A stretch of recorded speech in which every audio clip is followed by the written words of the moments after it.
Estimado público de la Octava y Radio Centro, hace unos días la Suprema Corte de Justicia de la Nación aceptó a trámite una solicitud presentada por jueces y magistrados federales en donde piden que la Corte revise si la reforma judicial es o no constitucional. Este asunto ha provocado mucha polémica, pues muchos señalan que la Corte no puede determinar la inconstitucionalidad de una reforma constitucional. Incluso gente que no necesariamente está a favor de esta reforma judicial señalan que pues esto que se está intentando hacer no procede. Una de las voces más críticas frente a estas peticiones que han llegado a la Corte ha sido la ministra Lenia Batres, quien manifestó incluso que si la Corte decide que la reforma no es constitucional, sería algo así como dar un golpe de Estado. Bueno, el día de hoy también sesionó el Pleno de la Corte, en donde recibieron nuevas solicitudes de integrantes del Poder Judicial de la Federación para que la Suprema Corte realice diversas acciones sobre la reforma judicial. Sin duda, la discusión acerca de la reforma judicial no se agotó con su aprobación, como están ustedes viendo. Y ahora que estamos frente a la discusión de las leyes secundarias y de la organización del proceso electoral de 2025, este proceso en el que por primera vez en México elegiremos jueces, magistrados, ministros de la Suprema Corte por voto directo, pues bueno, vale la pena retomar este debate y para ello conversamos hoy con la ministra de la Suprema Corte, Lenia Batres, mejor conocida como la ministra del Pueblo, a quien le agradezco que esté en el octágono. Ministra, ¿qué tal? ¿Qué está pasando? ¿Cuál es el objetivo de todas estas solicitudes? La mayoría opina que de la Corte, digamos, que esta clase de solicitudes se deben atender y turnar, pero ¿cómo está la situación? Pues mira, se trata de varias solicitudes que han hecho, pues una cantidad muy pequeña incluso de jueces y magistrados. Todas se refieren a hacer uso, es decir, aplicar el artículo 11 de la Ley Orgánica del Poder Judicial de la Federación para varios efectos. Entonces, unos planteaban para, primero, la suspensión, emitir una suspensión de la reforma. Otros planteaban que para estudiar la nulidad misma, es decir, la declaración de invalidez de una reforma constitucional. Y otros más han planteado que se analice temas anexos a la propia aprobación de la reforma como el proceso legislativo. En todos los casos se trata de siete solicitudes que han abierto 7 expedientes de consulta a trámite. Esta es una facultad genérica que tiene la presidenta de la propia Suprema Corte para, en este caso, turnar al Pleno consultas cuando no tenga claridad o cuando tenga alguna duda respecto del trámite que debe dar a una solicitud de particulares o de otras dependencias o de quien sea. En este caso se trata de jueces y magistrados en su totalidad que han realizado 7 solicitudes y por lo tanto se han abierto 7 expedientes. Sí. El jueves pasado resolvimos uno que tiene que ver con pues la posibilidad de estudiar como Suprema Corte la propia declaración de invalidez de una reforma constitucional. Resolvimos es la procedencia de la suspensión de una reforma constitucional. También el tercer tema que tiene que ver indistintamente con abordar temas anexos a la propia aprobación de una reforma constitucional. Es decir, ya resolvimos estos 7 expedientes y en los próximos días únicamente estaremos aprobando ya el contenido de las sentencias específicas. Yo comentaría, bueno, respecto de la propia viabilidad de que pudiéramos nosotros estar estudiando, que eso fue lo que se discutió el jueves pasado, la invalidez de una reforma constitucional, pues ya abrimos esa facultad. Es decir, este tipo de pronunciamiento que tuvimos el jueves tiene que ver con estarnos autorizando es una confesión de que no existe una facultad expresa ni en la Constitución ni en las leyes Sí. para hacer este estudio, este análisis. Y eso fue lo que se aprobó. Por eso es que me atreví a ponerle un nombre muy fuerte que fue el que representaba esto, pues un golpe de Estado judicial, porque estamos finalmente desconociendo el orden institucional de nuestro país y desconociendo el único límite que tenemos. Sí. El único límite es la Constitución. Ahora, ministra, todo este lenguaje que hoy se está empleando, hablar de golpes de Estado, por un lado, por otro lado, la Corte, pues haciendo algo que parece de pronto una suerte de sabotaje, que lo ha denunciado el diputado Gerardo Fernández Noroña, de que se niegan a dar información necesaria para emitir la convocatoria, en fin, pareciera que hay una suerte o que vamos hacia una especie de guerra de poderes donde el Poder Judicial se va a resistir enormemente a los cambios que se quieren hacer. Hoy Roberto Zamarripa escribe una columna donde dice, pues que sería bueno quizás establecer una mesa de diálogo con el Poder Judicial.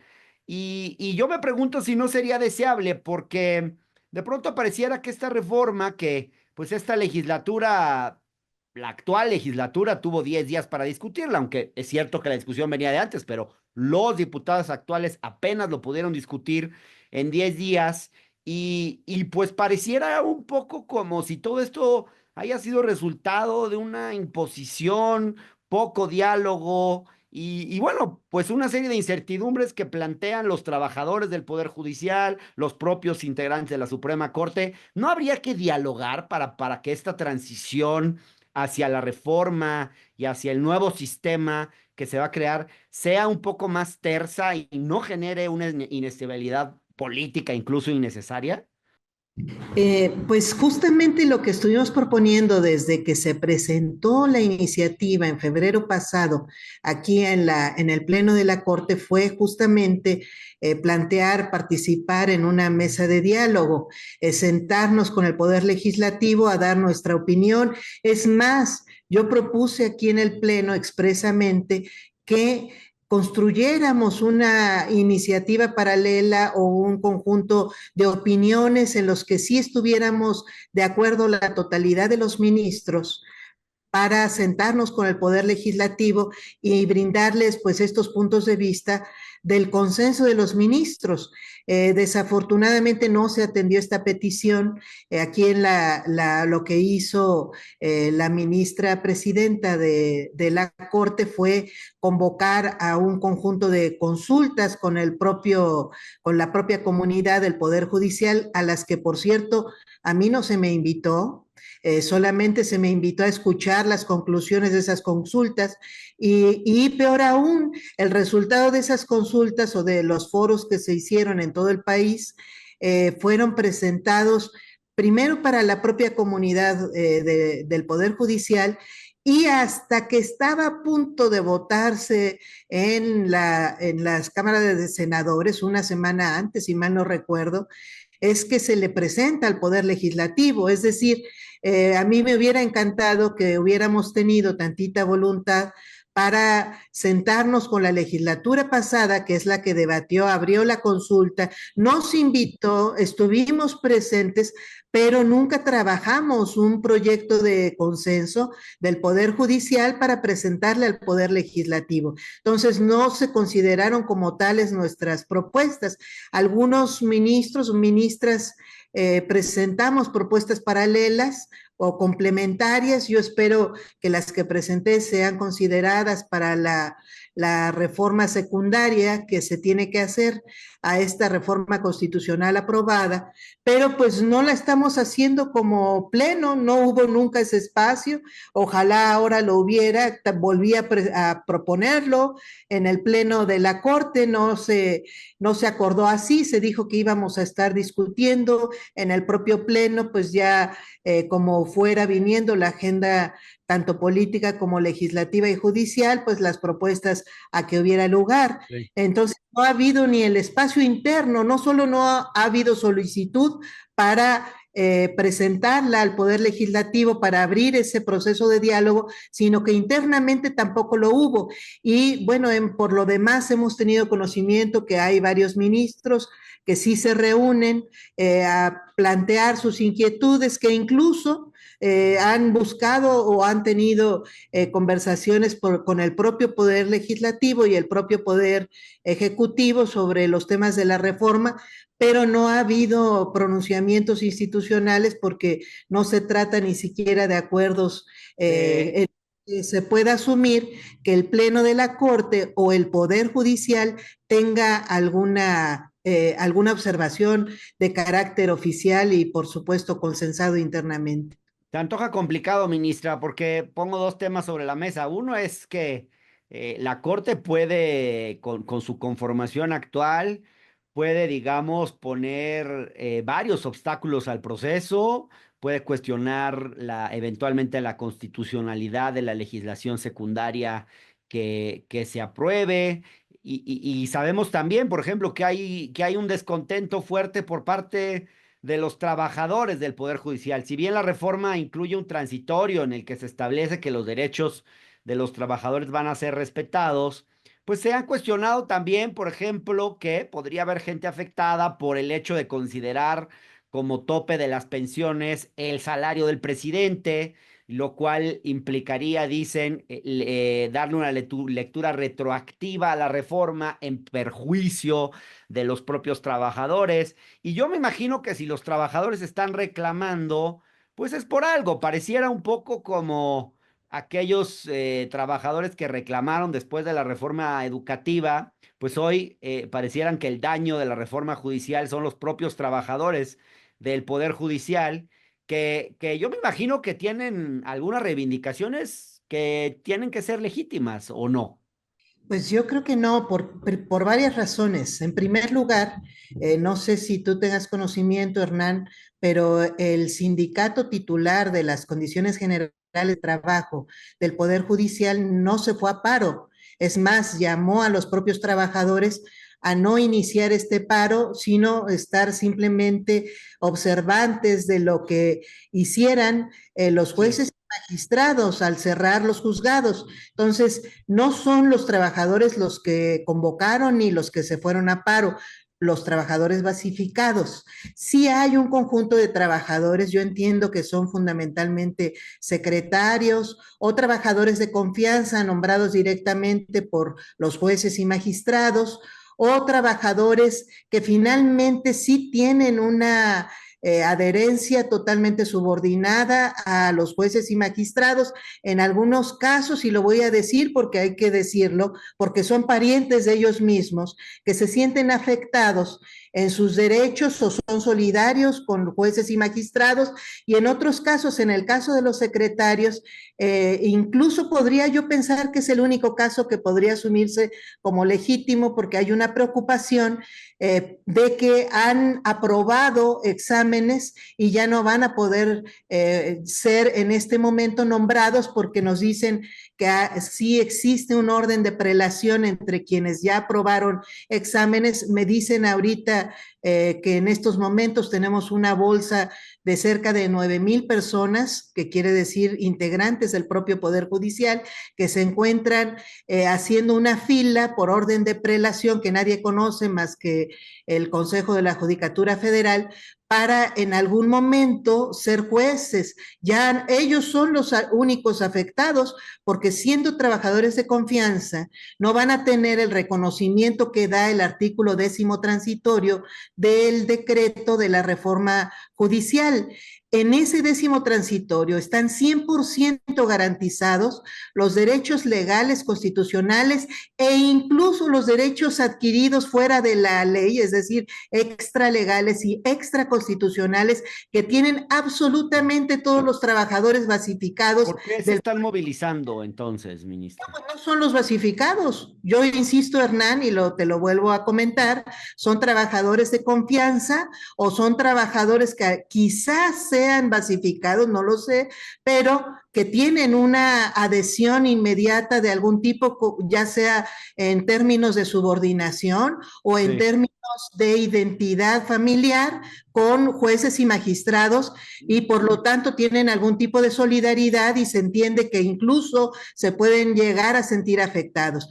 Pero los jueces basificados del Poder Judicial, que son cerca de 50,000, no tienen ninguna afectación, no la tienen ya incluso hasta en la redacción del propio decreto que complementó lo que planteaba la iniciativa al respecto, justamente para que se entendiera que ni los derechos laborales legalmente establecidos, ni los extralegalmente establecidos, entre los cuales están prestaciones que están prohibidas en algunas leyes, ya en este caso una reforma constitucional les está permitiendo, por ejemplo, dos prestaciones que están prohibidas para los demás trabajadores al servicio del Estado. Una de ellas, contar con un seguro de gastos médicos mayores, y otra, el tener un seguro de separación individualizado. Esas Sí. están prohibidas en la ley de austeridad para los demás trabajadores al servicio del Estado. Bueno, hasta esas les están siendo reconocidas a los trabajadores del Poder Judicial. Ok. A los trabajadores de confianza, entre los cuales estamos jueces, juezas, magistrados, magistradas, ministros y ministras, no se nos reconocen derechos adquiridos por la misma razón que este Poder Judicial nunca se los ha reconocido a ningún trabajador de confianza, ni a los trabajadores, que quiere decir todos los mandos en general, y algunos trabajadores que tienen alguna competencia directa de recursos o de mando indirecto con los demás trabajadores. Somos Sí. trabajadores de confianza, nunca se nos ha admitido pues el reconocimiento de otros derechos. Y fíjate, Hernán, que no obstante ello, entró en la reforma un reconocimiento específico de una liquidación que nunca se le ha reconocido a los demás trabajadores de confianza.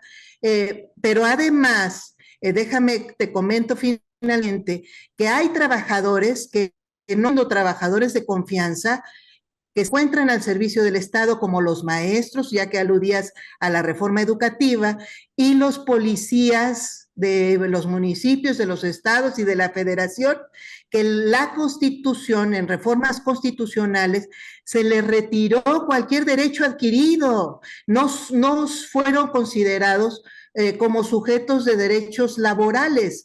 Eso Sí. se corrigió ya con la reforma educativa del sexenio pasado. Sin embargo, en el caso de los policías sigue vigente. En el artículo 123 constitucional se dice que no podrán ser reinstalados los agentes policíacos que de cualquier corporación sean despedidos. Es Sí. decir, tienen un régimen laboral que no les genera este derecho adquirido que sí se les reconoce a los trabajadores basificados de Sí. cualquier otra instancia, institución, ente público de nuestro país. Bien, ministra, la reforma está sumida en una enorme incertidumbre. A mí me impresionó mucho ver, por ejemplo, 2 páginas enteras del diario Reforma, señalando huecos en la legislación o dudas que no, de cuestiones que no están claras, algunas que la propia reforma constitucional no especifica muy bien. Y vi que el senador Ricardo Monreal hizo un esfuerzo por contestar muchas de estas preguntas. Yo quiero hacerle nada más algunas, nomás pedirle si pudiera ser escueta en esto para que podamos cubrir varios temas, aunque sea para sacarnos de dudas sobre algunas cuestiones. Una de esas, por ejemplo, ministra, está claro que una de las partes más importantes de la reforma pues, será la conformación de los comités de selección. Pero, qué tipo de perfiles deberían integrar estos comités que van a evaluar y van a seleccionar a los candidatos que podrán ir a la elección? Porque, por ejemplo, no se establece una restricción, por ejemplo, para que se pertenezca a un partido político o no. ¿Sería legítimo que los que seleccionen estos perfiles pertenezcan a un partido? ¿Qué tipo de perfiles deberían ser? Pues mira, yo entiendo que son los que decida cada poder y por eso es que me parece acertado que las propuestas vengan de los tres poderes. Los tres poderes tienen características muy distintas.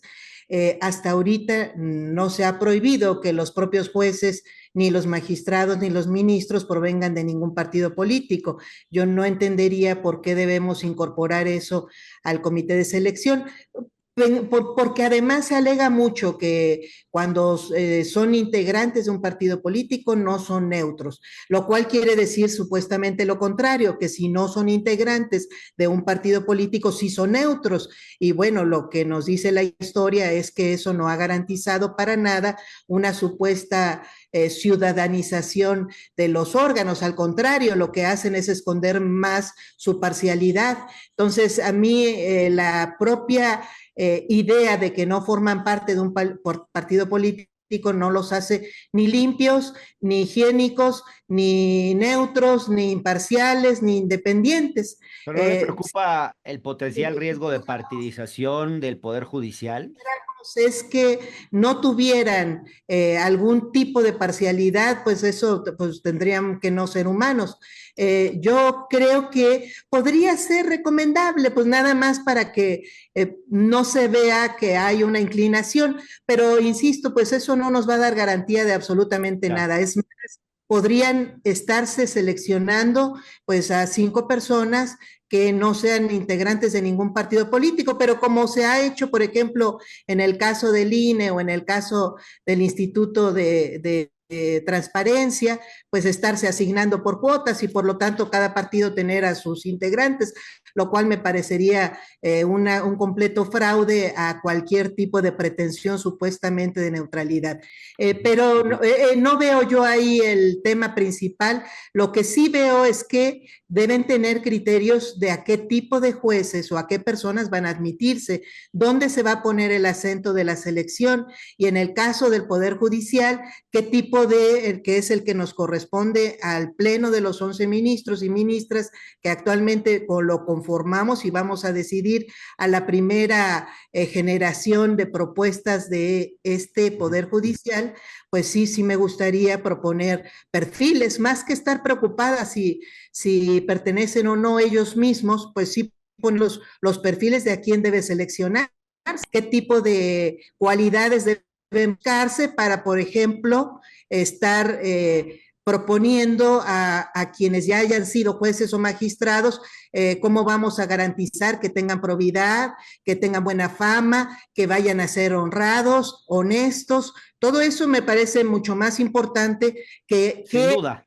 que si van a integrar o no, o cómo vamos a analizar si Claro. pertenecieron, si piensan, si sienten, pues eso lo veo bastante más Y complicado. no es una tarea menor seleccionar si tienen o no prioridad. Yo como periodista en muchas ocasiones he solicitado por transparencia, por ejemplo, las quejas que se han presentado en contra de integrantes del Poder Judicial o cualquier tipo de cosa que tú pidas al Poder Judicial. En general, lo que recibes por transparencia es una negativa. De manera que me llama mucho la atención y me genera muchas dudas. ¿Cómo van a hacer para seleccionar buenos perfiles y a partir de qué información disponible? Porque no hay mucha, ministra. Pues efectivamente, pues tienen que, para empezar, que estar transparentando las propias resoluciones y quejas que se reciben y resuelven en el Consejo de la Judicatura Federal actualmente y pues está siendo ese efectivamente un obstáculo para avanzar ahorita. Pero yo creo que van a tener que darnos esa información a los integrantes del Pleno porque tenemos que tomar resoluciones al respecto y pues Pues no finalmente están obligados, ya están negando un montón de información. pues aquí en el Pleno sí, en este caso la Suprema Corte sí puede forzarlos, sí puede obligar al Consejo de la Judicatura Federal a entregarnos información. Eso es bueno saberlo. Ahora, otra cuestión que preocupa es que se quiten límites de edad y sobre todo de práctica profesional. Se pide ahora una práctica de 3 años para el caso de magistrados de circuito y entiendo que en el caso de jueces podrían no tener ninguna experiencia laboral, ¿no va a provocar eso un daño, digamos, en el profesionalismo del trabajo de los jueces, digamos, y de los magistrados? Bueno, aquí tú partes del supuesto de que existe tal profesionalismo. Parte de la reforma pues implica justamente lo contrario y hay una evaluación de que más bien ha faltado profesionalismo, de que ha estado el Poder Judicial en una gran parte pues sujeto a conflictos de interés, sujeto Sin a duda. a no parcialidad, a no independencia, no respecto del poder ejecutivo, sino fundamentalmente de poderes económicos de nuestro país. Entonces, bueno, si partimos nosotros de que la carrera judicial es una carrera entre comillas, porque nunca ha permitido los procesos abiertos de selección de jueces y magistrados, pues entonces, pues puede ser un acierto abrirlo. Ahora, abrirlo a quienes tengan menos experiencia no es abrirlo a personas más inadecuadas, porque así como menos experiencia no es sinónimo de no idoneidad, tampoco más experiencia es sinónimo de idoneidad. Y en nuestro país, pues hay abogados que tienen una gran experiencia en materia jurídica, pero pues esa experiencia ha venido sobre la práctica o sobre la reproducción de prácticas absolutamente inadecuadas en que está inmerso el Poder Judicial o la labor jurisdiccional. Sin Hay duda. Yo muchos he y muchos. señalado mucho eso, ministra. Hay un grave problema de honestidad por parte de jueces, de magistrados, de abogados. Yo he investigado ese tema, pero no creo que esté peleado eso con el tiempo de experiencia que tenga la gente y con su profesionalismo. Hay Yo lo que gente creo profesional y honesta y esos son los que habría que buscar. va a estar sujeta ya al análisis concreto. Entonces vamos a decidir sobre personas en específico. Se les están poniendo algunos requisitos mínimos de calificación jurídica fundamentalmente, que yo creo que pues no es que sean muy mínimos, pues creo que son suficientes como para hacer un análisis, porque, insisto, pues el tema no es que el tiempo de experiencia en la profesión pues dé un resultado determinado.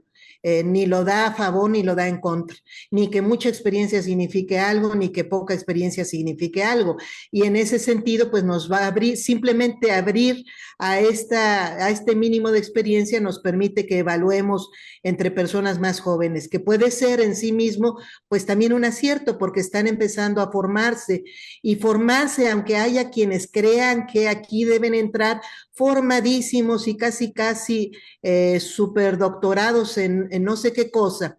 Lo cierto es que no ha sido garantía. Si fuera garantía esta formación, que incluso puede ser en algunos casos hasta contraproducente. Aquí se menciona mucho respecto de la formación que da la escuela judicial.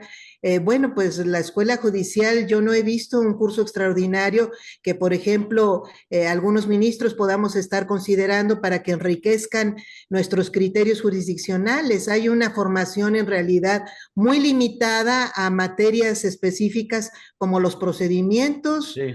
jurisdiccionales o como el conocimiento de jurisprudencias. Y a mí me parece que un juez para hacer su labor mucho más integralmente, más sabiamente, más justamente, pues tiene que conocer otras disciplinas que incluso son complementarias al derecho, algunas ligadas, por ejemplo, con la comprensión psicológica y en otros casos ligada con la comprensión social de ciertas conductas que nos permitirían ser más justos.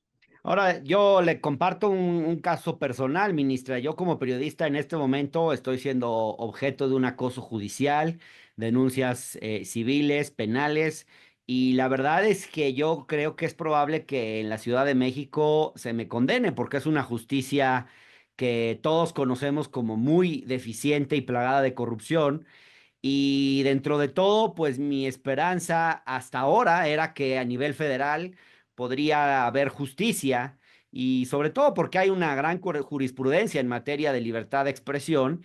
Y bueno, yo esperaría, ahora pues tengo mucha incertidumbre porque si va a llegar un juez que ni siquiera conozca esa jurisprudencia y no tenga los elementos suficientes de conocimiento o la disposición de revisarla, quiero decir,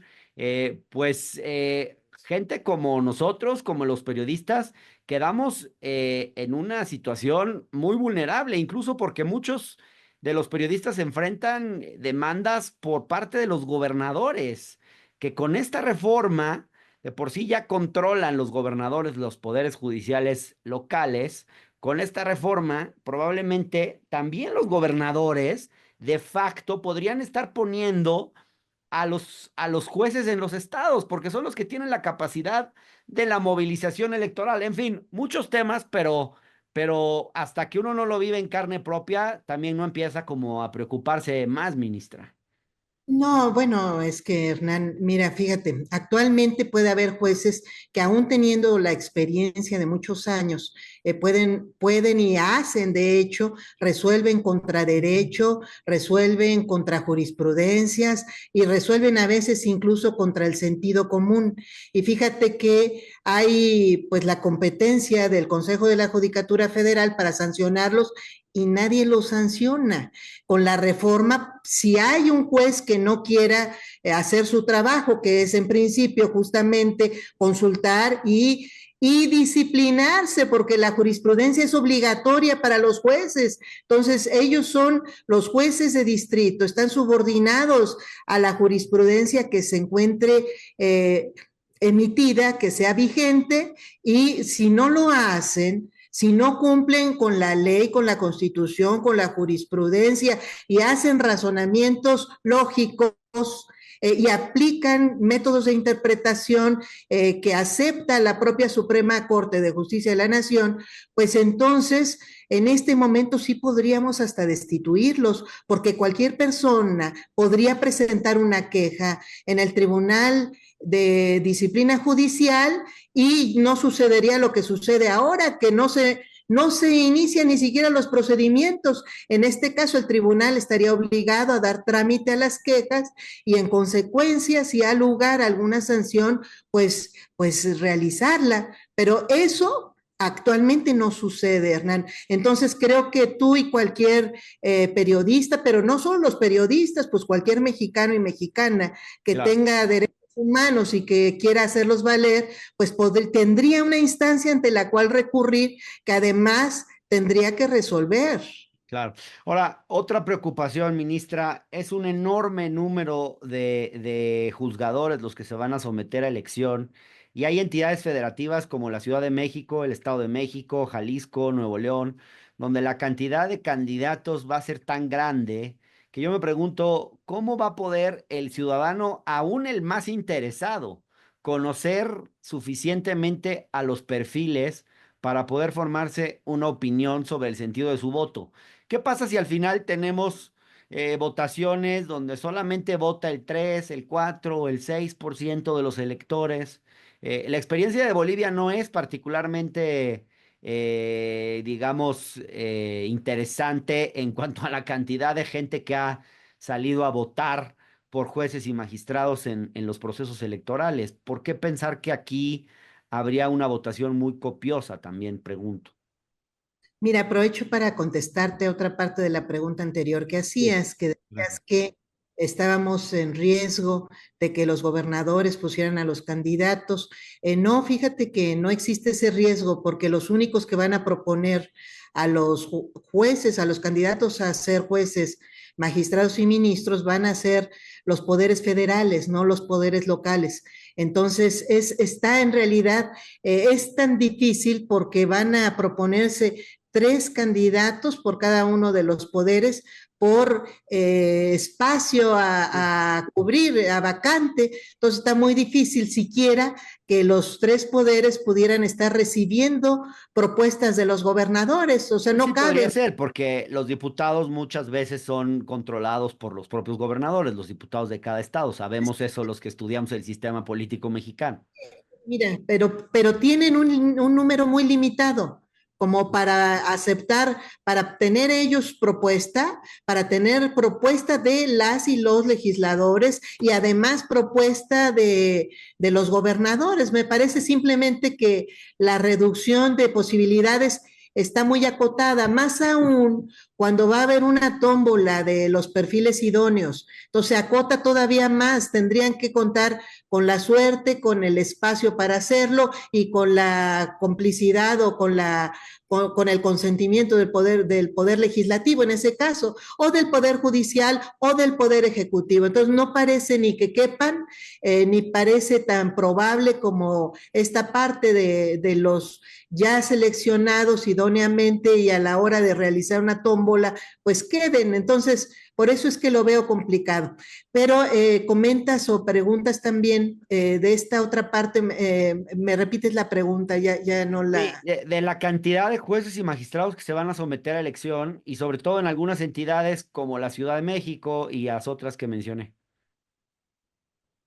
Pues va a ser difícil que lo retengan, obviamente, por la ciudadanía, por supuesto, pero fíjate que al final, en el dictamen ya aprobado, es decir, ya en la reforma publicada en materia judicial, está quedando una propuesta interesante, porque ya no va a ser esta locura que podía pensarse, que estábamos, de hecho, ya pensando en que tendrían que traer las boletas electorales, los nombres de todos y la posibilidad de que el elector vote por todos por cargo vacante. No, va a tener los nombres de los propuestos, pero cada ciudadano, cada ciudadana votante vamos a poder votar por 5, nada más. Entonces, el trabajo del ciudadano va a ser, pues sí, explorar, por supuesto, el trabajo de los propios poderes al permitir la publicitación de los perfiles, que en eso es en lo que reside las campañas, la publicitación de las trayectorias de cada persona propuesta a través de páginas de internet y a través del tiempo oficial del Estado y de foros informativos. Es decir, no va a haber mítines, no va a haber propaganda, no va a haber carteles, no va a haber espectaculares, no tiene por qué hacerse nada de eso y más bien hay una prohibición expresa de recibir financiamiento público y privado. Es decir, no hay campañas que impliquen la realización de justamente de todos estos medios en los que se gasta mucho dinero. Entonces va a estar muy restringida la campaña a la publicitación de trayectorias, a la publicitación de puntos de vista que consideren los candidatos, las candidatas, digamos que relevantes de su pensamiento jurídico y de la justicia misma. Entonces, creo que pueden ser campañas muy interesantes y que va en realidad a hacer, no le damos una tarea extraordinaria a las ciudadanas y ciudadanos, sino que implica pues que tengan entre todos esos perfiles pues algunos que les parezca favorito por esa trayectoria o por ser relevante su pensamiento y por lo tanto pues tener algún tipo de identidad las ciudadanas y los ciudadanos que les genere confiabilidad, que les genere pues justamente el motivo por el cual apoyar a un candidato. Bueno, pues veremos cómo es. Y está también el tema del costo, dice la iniciativa en un transitorio que en 2025, el año próximo, se va a cubrir con los fideicomisos existentes, pero yo creo que ya para 2027 se habrán agotado esos recursos y habrá que gastar una enorme cantidad de recursos. Entiendo que va a ser más caro que una elección presidencial. ¿Valdrá la pena? ¿Cuál tendría que ser, digamos, el mínimo de participación en una elección? Así me gustaría preguntárselo, para sentir que esa cantidad de recursos está bien usada y se justifica, ministra. Pues se entiende que va a ser un gasto único en el de 2025 Sí. y efectivamente se prevé que se pague con lo que actualmente tienen los 14 fideicomisos, que ya asciende a casi 24,000 millones de pesos. Se prevé que sea en realidad un gasto muy menor a esta cantidad. Y para 2027, de lo que se trata pues es de que sea una sola elección. Entonces, así como se eligen otros candidatos para otros cargos públicos, se estaría eligiendo también a jueces y magistrados. Bueno, y sí, jueces y magistrados, porque ya no habría ministros a menos que hubiera alguna vacante. En este caso, pues ya no hay un financiamiento extraordinario, ya no es una sola elección, va a ser parte del financiamiento de la elección que se prevé para 2027. Entonces, Ah, bien. no hay una justificación extraordinaria en este caso. Bien, seguramente sí, porque habrá que imprimir muchas más boletas, pero se hace una economía de recursos al empatar las dos elecciones en una misma. Eso estoy entendiendo, claro, ministra. Ahora, ya para terminar, porque usted tiene cosas que hacer y nosotros obviamente tenemos muchísimas preguntas, pero tampoco queremos abusar. Pero uno de los aspectos que preocupan son las facultades que se le están dando a este tribunal de disciplina. Ciertamente es importante que los actos de los jueces, de los magistrados, puedan ser revisados, que sus potenciales actos de corrupción también puedan ser sancionados, pero también pareciera que se le está dando un inmenso poder a esta instancia. Sus decisiones van a ser definitivas e inatacables. Pareciera, bueno, incluso está un poco por encima de la propia Suprema Corte de Justicia. Pareciera que el Tribunal de Disciplina Judicial va a ser ahora más importante que la Suprema Corte. Y esto pues pone a la Suprema Corte en una posición muy delicada. Pues no, porque los jueces, magistrados y ministros tenemos fuero. No incluye el retiro del fuero, desafortunadamente, opinaría yo, no incluye el retiro del fuero constitucional esta reforma. Eso quiere decir que cualquier resolución que emita el Tribunal de Disciplina Judicial de alcance penal tiene que irse al Congreso de la Unión, que debe primero retirar el fuero y hacer una declaración de procedencia para que se proceda penalmente. Entonces, no hay la última instancia en la procedencia penal, insisto, pues es el Congreso de la Unión, no sería ese tribunal. Ese tribunal sí tendría última instancia en materia administrativa, de sanciones administrativas.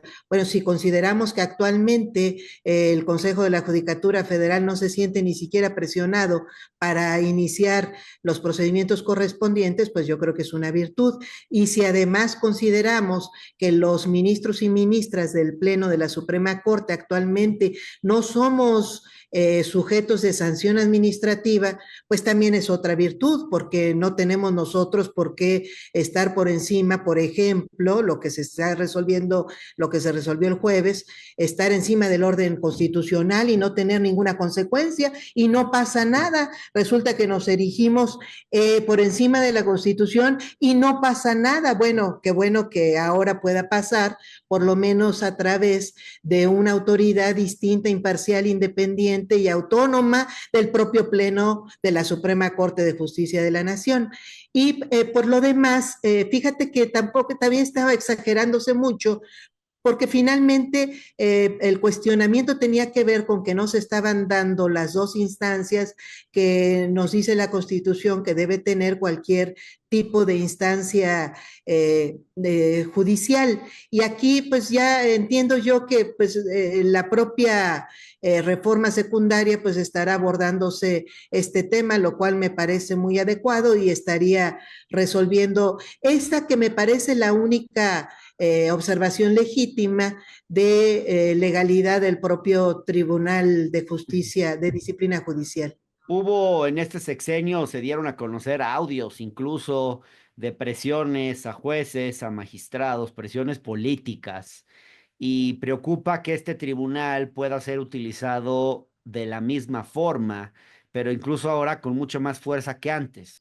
Pues no veo por qué, si ahora, miren, es que son de esas cosas que resultan un poco paradójicas. Actualmente nombran a los ministros y ministras, todos los que estamos actualmente fuimos propuestos por un presidente de la República perteneciente a un partido político y fuimos aprobados por un Senado de la República, en su caso, perteneciente a absolutamente 128 personas pertenecientes a partidos políticos. Es decir, en origen habría muchísimo más posibilidad de politización de cualquier tipo de sanción en esta integración que, por cierto, además en la historia de la propia Suprema Corte, pues hemos sido todo el tiempo, no hemos tenido el requisito de no pertenecer a partidos políticos y hemos sido nombrados por cuerpos políticos.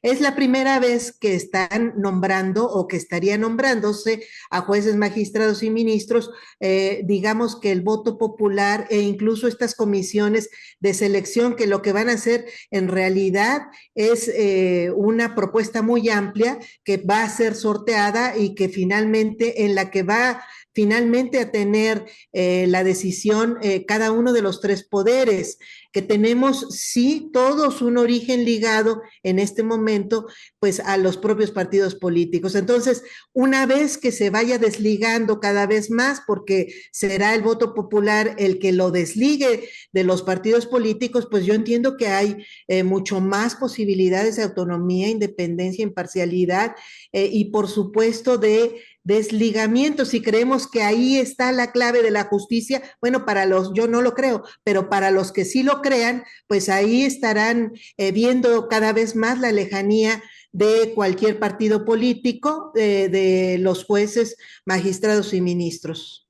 Bien, ministra Lenia Batres, muchas gracias por resolver nuestras dudas y espero que podamos seguir resolviendo otras que tenemos y las que van a surgir en el camino en otro momento. Muchas gracias por estar en el octágono.